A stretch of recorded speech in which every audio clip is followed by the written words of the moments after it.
why you're never getting a Leatherman Crunch. So, today we're going to talk about why the Leatherman Crunch is never coming back into production, most likely. So, Leatherman Crunch. It was introduced in 1999.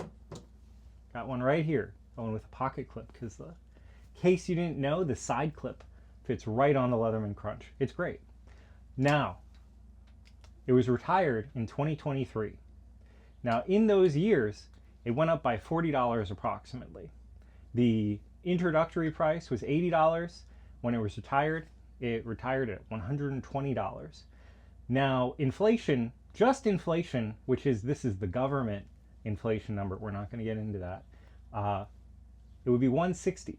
So it was not even keeping up with inflation when it was retired. But we're going to get further into that as we go on. Now, this is the reason. Price memory. How much is a Leatherman Crunch? Well, it was 120 bucks. How long was it $120? A decade. So everyone who wants to buy a Leatherman Crunch thinks of the Leatherman Crunch as a $120 tool. Leatherman cannot sell a Crunch for $400, even though they know whatever Crunches they sell will then be sold at $400 unless they go into full production mode. But Leatherman was also not even keeping up with inflation on their price increases. Bit of a poor business decision long term. I'm guessing that their costs were very stable for a long period of time. Then 2019, 2020, prices skyrocketed. Don't forget, they are in Portland, Oregon.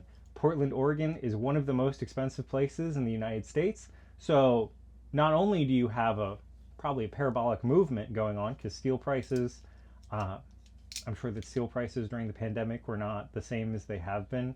I don't know if the steel is US sourced. I am pretty sure the Crunch was made in the US for a long time. A lot of the parts were made in the US. Leatherman has a problem with saying their tools are made in the US, even though all of their assembly, a lot of the work does happen in the US, but because of how the sourcing has to happen and the tightening of it from the government, which I don't think is a bad thing, I don't think they can call a lot of their tools made in the US the same way that they had to take off the made in the US stamp on the ARC, and that was because Eurosteel bought Crucible. But that's an aside. Pricing for the Crunch does not allow them to, they can't say, well, we're going to raise the price to 200. Spyderco did something like that. I believe it was 9 years ago now. Spyderco went from having super cheap MSRPs, and then they said, no, we're changing the MSRP, and they increased the price on, I believe it was the Paramilitary 2 went from 130 to around 180. And I know that if Leatherman did that, people would freak. People would, they'd be fighting in the streets practically, because what are you doing, raising my multi-tool price by $50? So they can't do that because they know, number one, low seller. They didn't sell enough for it to matter, and they didn't sell enough for economies of scale to kick in where it was cheap enough to keep the price the same and still produce it. Every tool, every part on this tool practically, I think it is every part. I think maybe the only part, no. Every part on this tool is unique to the Crunch. Them getting rid of this gets rid of every machining operation on this tool. They don't have a cost for that anymore. Whereas a lot of other tools, the Wave shares tools with 15 tools. How many tools does the Wave share tools with? Tons of them. Whereas, what's another one that got discontinued? The K series. The free tools that aren't on the ARC, they don't want to be producing these tools, because why do they need to have this item that doesn't sell when the ARC does sell? And they need to stock it, they need to warranty it, they need to do all this work for these tools that aren't making money. And Leatherman does need to make money. Every business needs to make money. Now this is the next thing. Price anchoring. We have our yummy drinks here. So right here, I took this from a real coffee shop near me, but this is like the tea. Well, it's a real tea shop near me. 570, 12 fluid ounces, 47 cents an ounce. That's a ripoff, right? Whereas this one for $6.50, 27 cents an ounce. But here for the large, it's only 23 cents an ounce. You'd be a fool not to buy the 30 ounce. 23 cents versus 47 cents. It under half. How could you not buy that, right? It's called price anchoring, also called the decoy effect. Now, in all of these, the most expensive item that they're selling you is the cup. The cup is their highest margin item. Not their highest margin item. It's the highest cost item. Because tea, what is tea? It's water. What do they pay for water? Whatever commercial water rate is. The cup is what they care about.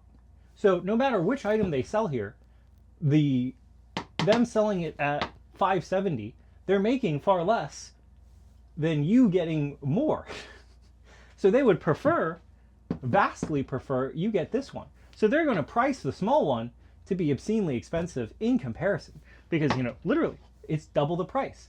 But they don't care because what they're selling you is water with some leaves in it. But the cup costs them money.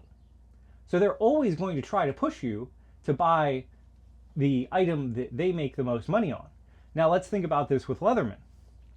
So Leatherman has the Arc, they have the Alpha, they have the Wave, and then they have Bond and some other stuff.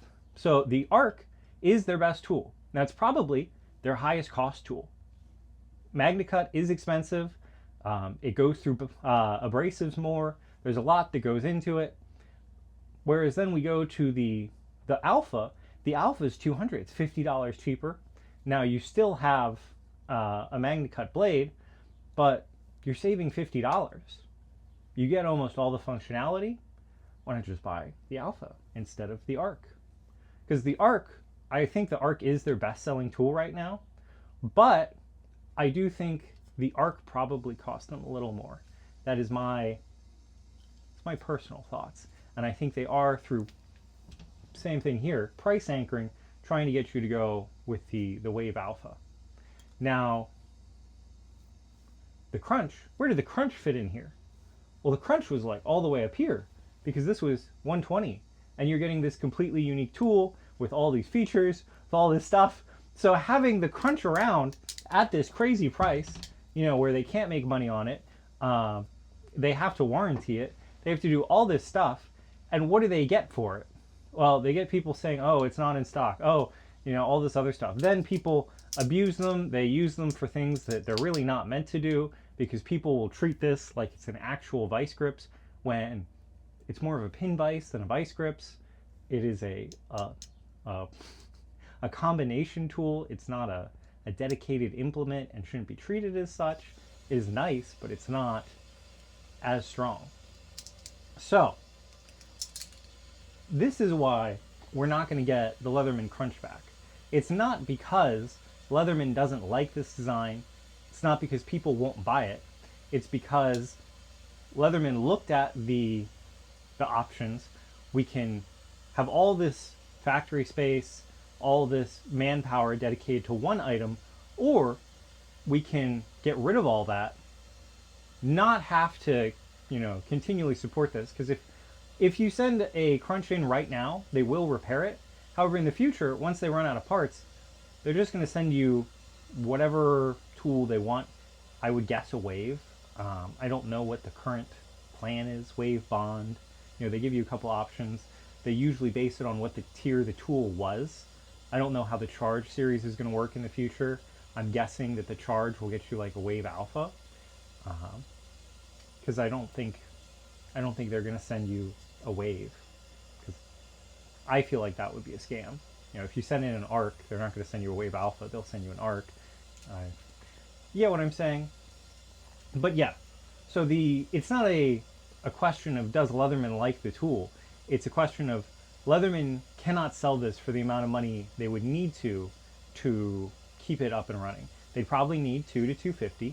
And look at what people said when they did the garage release. Oh, well, you can't do that. That's price gouging. You're trying to make money. Yeah, that is the goal. I don't blame them for trying to make money. They make a good product. Why shouldn't they make money? But yeah, I appreciate you guys watching this.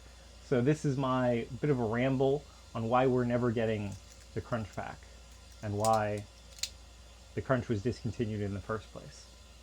So thank you. I hope you had a wonderful, however long it's been since I posted.